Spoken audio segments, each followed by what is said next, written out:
Hello friends, welcome to our YouTube channel. In this video I'm going to tell you about how you can use Google Meet in your IQOO smartphone. Before watching this video, if you have not subscribed to our YouTube channel, then subscribe to it and like our video. So let's start friends. First you have to go to the Gmail ID, and here it is Google Meet. You can download it from here and you can just get one in the Google Gmail. Here it is new meeting and here it is join with code. When someone is creating a meeting, you can join by just clicking the join with code. Here you have to enter the code and you will be joined.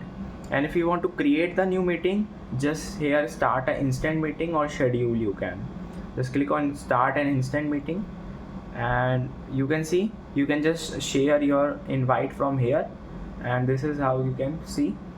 Here it is camera, microphone and some features. This is how you can use it.